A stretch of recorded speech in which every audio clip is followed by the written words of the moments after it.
In this session we'll be looking at the Combined Science Trilogy Biology Paper 1 from the higher tier. This is taken from the year 2019. If you please remember to download the paper from the description below and have a go before looking at the answers. Figure 1 shows a human heart. Which blood vessel carries deoxygenated blood away from the heart to the lungs? And the answer here would be B, because if we think about the heart, the blood flows into the heart, into the atrium, into the ventricle, and then out through the arteries, and it's the same on both sides. The natural resting heart rate is controlled by a group of cells that act as a pacemaker. Where in the heart are pacemaker cells found? And the answer here would be in the right atrium. Some people may be treated with a drug to slow down their heart rate. Digitalis is a drug that slows down the heart rate. Where does the drug originate from? And the answer here is foxgloves. Beta blockers are another type of drug that slow down the heart rate. Table 1 shows information for people who do not take beta blockers and for people that do. Stroke volume is the volume of blood pumped out of the heart each time it beats, and cardiac output is the total volume of blood pumped out from the heart each minute. So we have information in the table, and the question is, it says calculate the stroke volume X, so that's here in table 1, and we use the equation, so we're going to need a calculator and we have to give our answer to two significant figures. So cardiac output, if we look at the cardiac output, we've got it here, so 2,800 equals the stroke volume, that's what we're finding out, which is X, and then we multiply that by the heart rate, which is here, 52. So if we rearrange this equation, that means X would equal 2,800 divided by 52, and if we calculate that, we get an answer of 54 centimetres cubed to two significant figures. Some people who take beta blockers get out of breath when they exercise. Explain why beta blockers can have this effect during exercise, and we should refer to information in table 1. So first of all, I think it's important to explain what happens during exercise. So here our body needs to transfer more energy, and this energy is used during respiration to increase the amount of oxygen that is absorbed into the cells for respiration.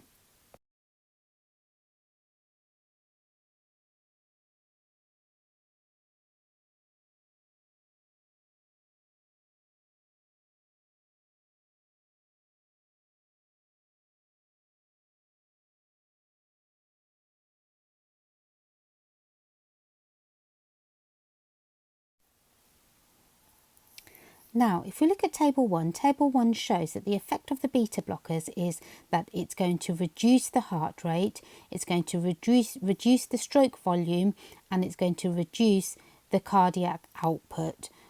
So this means that the heart is not getting oxygen fast enough.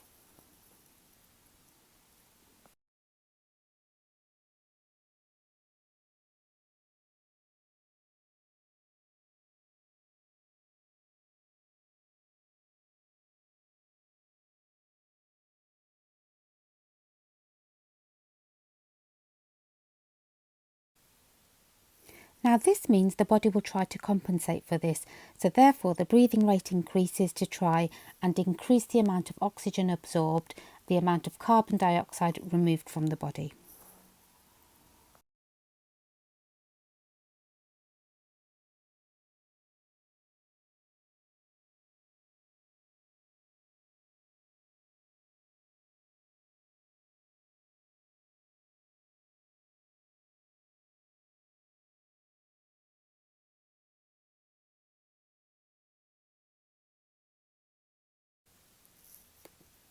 Now this question is about digestion.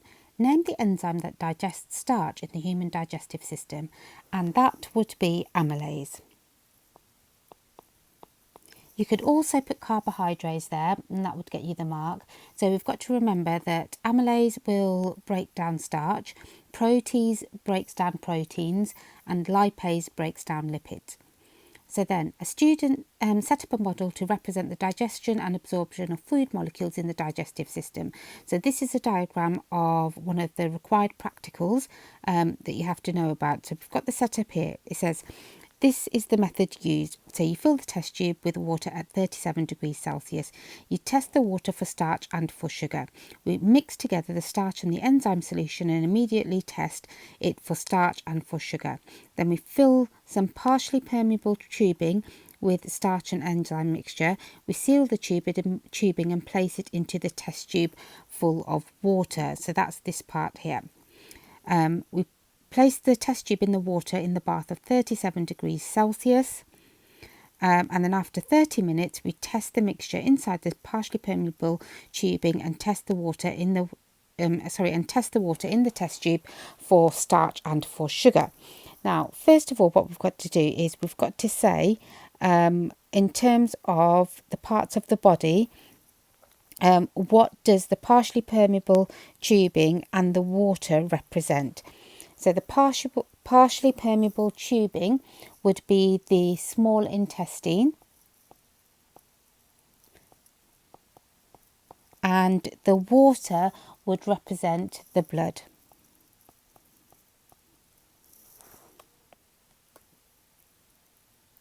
Okay, so we've got our results in table 2. So we've got description of the liquid, test 1, 2, 3 and 4. So that's where it was tested. We've got the results of the starch test and we've got the results of the sugar test. So it says name the reagents used to test for starch and for sugar. So to test for starch, we use iodine solution. And to test for sugars, we use Benedict solution.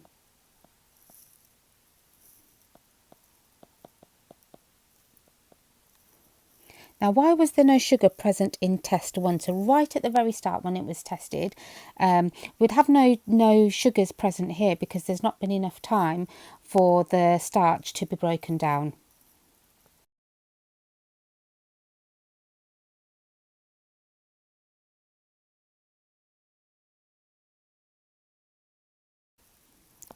Now, explain the results for test 3. If we look at test 3, we've still got some starch present and we've also got some sugar present there.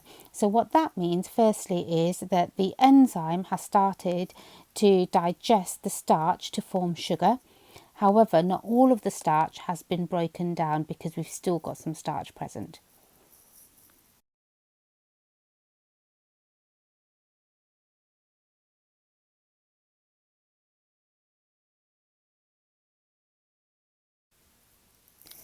So for this question, we need to explain the results for test 4. And what I've done is I've done an illustration of what test 4 showed.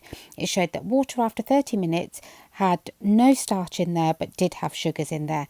Now, if we look at test 3 shows that after 30 minutes, the actual tubing did have starch and sugars in there.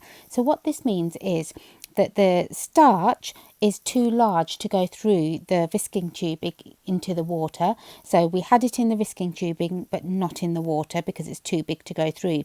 However, when the starch was digested by the enzyme and formed sugars, the sugars are small enough to go through the semi-permeable membrane and into the water. So that's why they're detected in the water.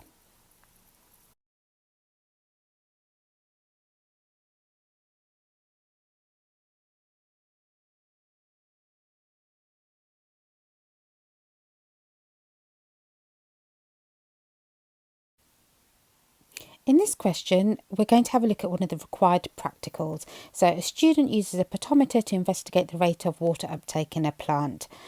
So we can see the whole apparatus set up in figure 3 there. As the chute takes in water, the air bubble moves. The rate of water uptake is the distance the air bubble moves in a given time. So the method is you place the potometer in moist air at 25 degrees Celsius. We position the air bubble at 0 millimeters in the capillary tube. We record the position of the air bubble in the capillary tube every minute for 5 minutes, and we repeat steps 2 and 3 with the potometer in different conditions. Now, table 3 shows the results. So our investigations were done at 3 separate conditions of moist air at 25 degrees Celsius, B, dry air at 15 degrees Celsius, and C, dry air at 25 degrees Celsius. So after investigation A, the air bubble moved partway along the capillary tube. Suggest how the student moved the air bubble back to 0 millimeters from the start of investigation B. So to do this, you would have to open and close the tap until the bubble moves back to 0 millimeters using the water from the reservoir.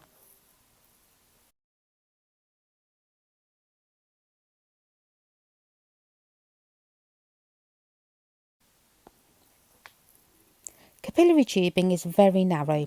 Explain why narrow tubing was used. So by using narrow tubing, what this means is that the air bubble will move further and it will allow us to see very small changes in volume.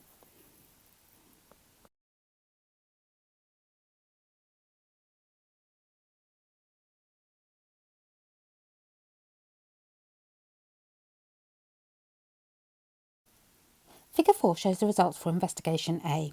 So we have the position of the air bubble moved in millimetres and we have the time in minutes, and we have our results from investigation A. The cross-sectional area of the capillary tube is 0.8 millimetres squared, and we have to calculate the rate of water uptake for investigation A in millimetres cubed per minute. So first of all, we know if we look at our results that after 5 minutes our bubble moved this many millimetres, and if we look at our axes we can see that this is 66 millimetres. So what that means is in 5 minutes we have a movement of the bubble of 66 millimetres. So for 1 minute we would have a movement of 13.2 millimetres. Now, to work out the rate of water uptake, what we have to do is we have to do how far the air bubble moves in 1 minute, and we've got to times it by the area of the base of the capillary tube. So if we look at this, this would be 13.2, which is what it moved in 1 minute, times the area of the capillary tube, which is 0.8, and if we work that out, that gives us an answer of 10.56.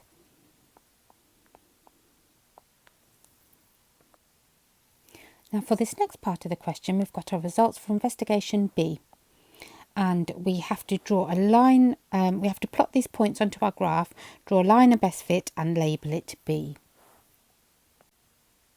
So as we can see, we have plotted all of our points at 0, 1, 2, 3, 4 and 5 in green here. We've drawn our line of best fit, which is a straight line of best fit, and we've labelled it B as in the question.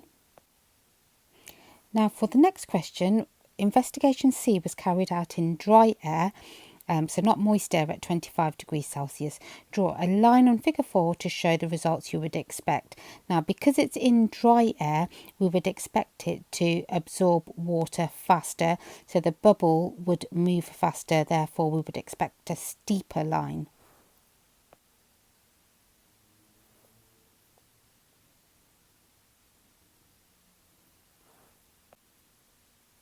The investigation was carried out in daylight.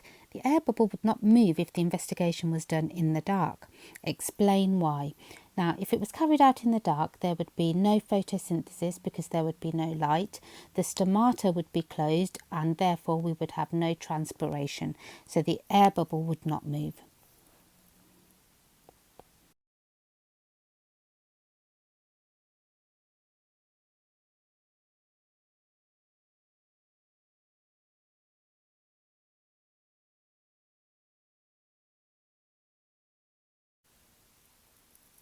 Pathogens are microorganisms that cause infectious disease. What type of pathogen causes malaria? And the correct answer here is a protist. Now give 2 methods used to prevent people catching malaria and give the reason why each method works. So we could say that we could use something like a vaccination, and vaccinations makes people become immune to the disease. We could use things like mosquito nets, which will prevent the mosquito from actually biting you, from getting onto your skin. We could use insecticides, the reason being that the insecticides would kill the mosquitoes, or we could use insect repellents, which means the mosquitoes are less likely to come onto you and bite you. So any of those reasons would give you the marks there.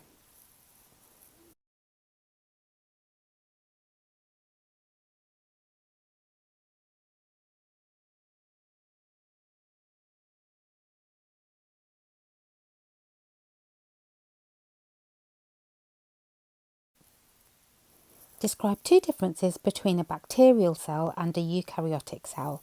So any of the following answers would be correct. So we could say that the bacterial cell does not have a nucleus, or the DNA is free to move around in the cytoplasm or has a single loop of DNA.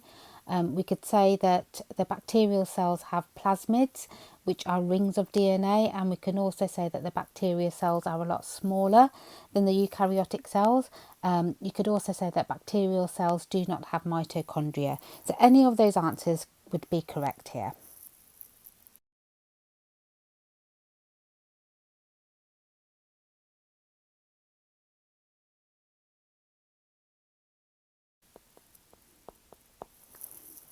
A scientist investigated the population growth of bacteria in a culture solution. At the start of the investigation, the culture solution contained all the nutrients the bacteria needed. The scientist determined the number of bacterial cells in the solution every hour over 2 days. So we've got our equipment shown in figure 5, and the first question is describe why there are air holes in the cap of the culture bottle. So bacteria needs oxygen to respire, so the holes allow oxygen to enter.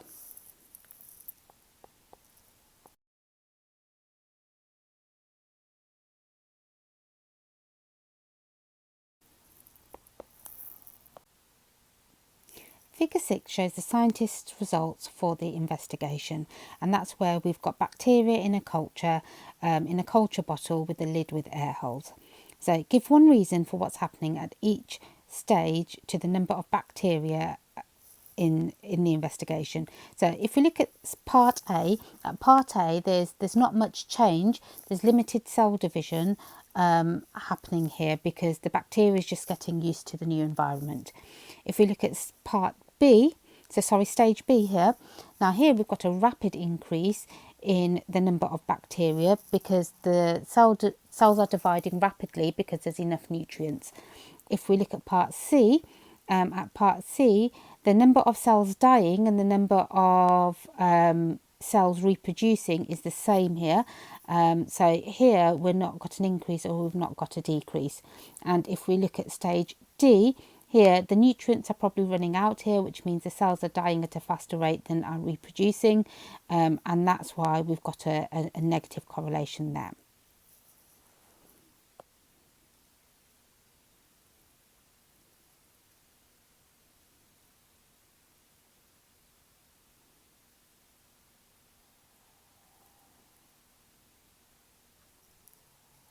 Figure 7 shows two cubes. Cube X represents a bacterial cell and cube Y represents a multicellular organism. A bacterial cell can absorb all the nutrients it needs by diffusion through its outer surface. Explain why a multicellular organism cannot absorb all the nutrients it needs by diffusion through its outer surface. You must include calculations in your answer. So first of all, we've got to work out the surface area to volume ratio of X and of Y. So to work out the surface area, we are going to have to do the length times the width for each one. And to work and then times it by 6 because we've got 6 sides on the cube. And to work out the volume, it is going to be the length times the width times the height.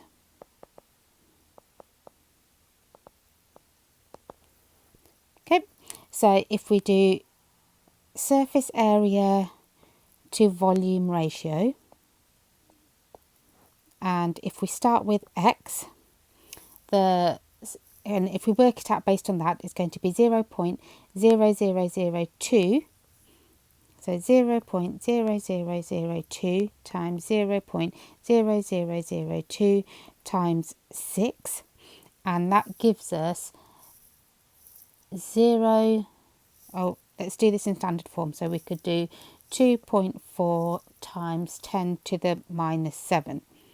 Now, if we did the same for y, we would have 11 times 11 times 6.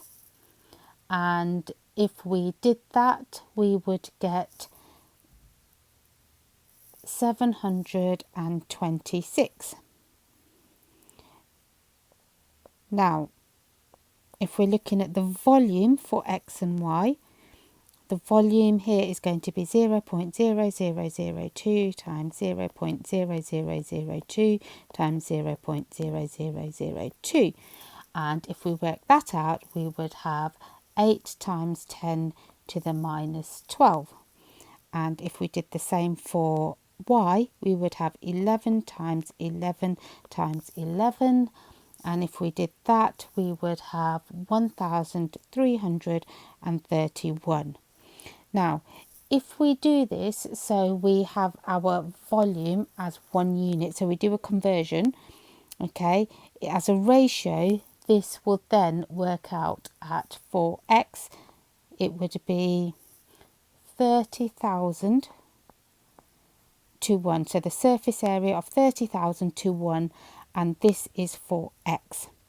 And if we looked at y, we would have 0.55 to 1. And we can do that by dividing the surface area by the volume to get them both to a ratio of 1 so we can compare.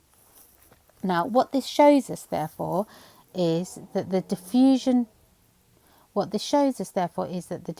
distance is longer in a multicellular organism. And because it's longer, the diffusion rate per unit, so we're looking per unit, the rate per unit is going to be slower in the multicellular organism.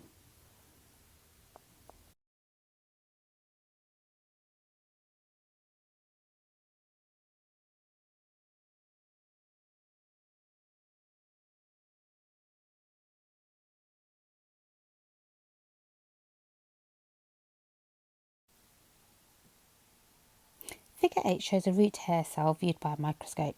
The root hair was viewed at a magnification of 50. The image length is 43 millimeters, and we've got to calculate the real length of the root hair in micrometers. So first of all, if we remember our equation, magnification is going to be the measured size, so the size of the image, divided by the real size.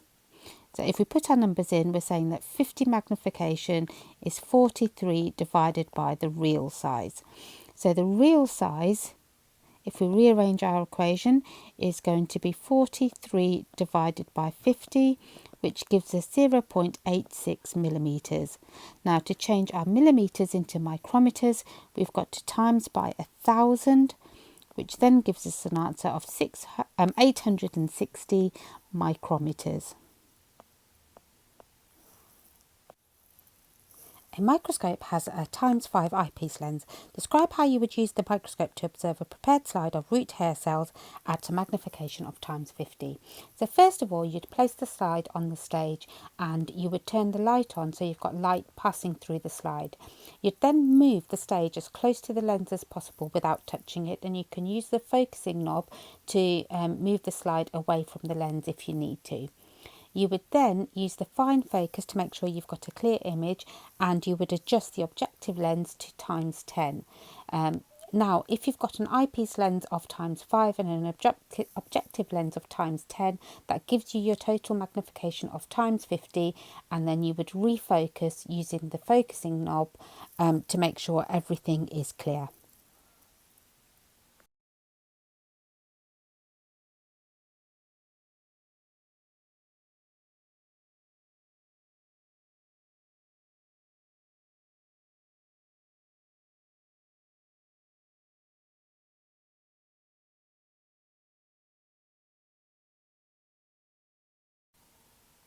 Describe the changes in the rate of absorption of nitrate ions for the seedlings with no oxygen added. Use the information from Table 5. So if we look at the investigation, we've got root hair cells that absorb water and minerals from the soil, and scientists have investigated the rate of nitrate uptake from the two seedlings. So the only difference between these two investigations is that one has oxygen and one does not have oxygen provided. And we've got the results here, and we've got to describe the rate of nitrate ion absorption with no oxygen. So the first thing that we would say is that we would have the fastest rate of absorption up to 0.5 hours. And after 0.5 hours, we can see that up to, I would say, about 3.5. So after 0.5, we're starting to have a decrease in the rate of absorption. And when we get to 3.5 hours, that's where we've got no more nitrate ions being absorbed at all, because we can see that it remains constant at 3.5 and 4.0.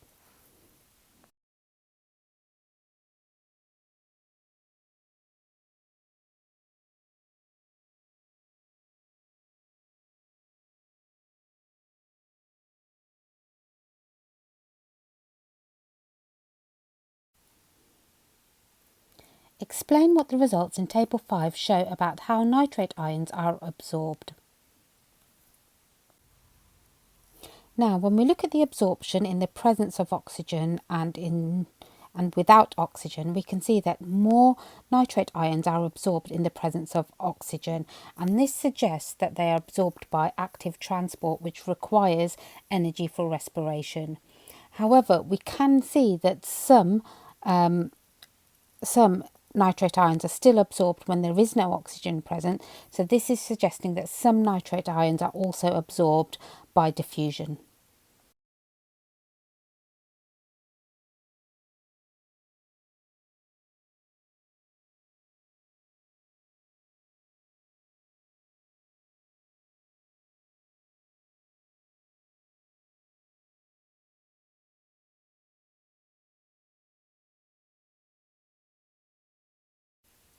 Nitrate ions are essential for plant growth.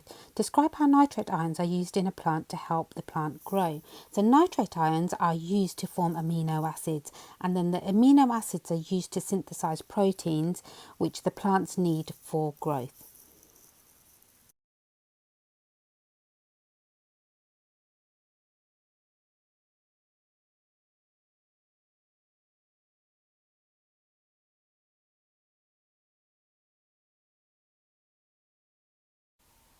So this brings us end to this past paper. If you found any of this useful, please do remember to hit the like button. Also, if you subscribe, you'll have easy access to all the other past papers for biology, chemistry and physics to help you practice for your upcoming assessments and exams.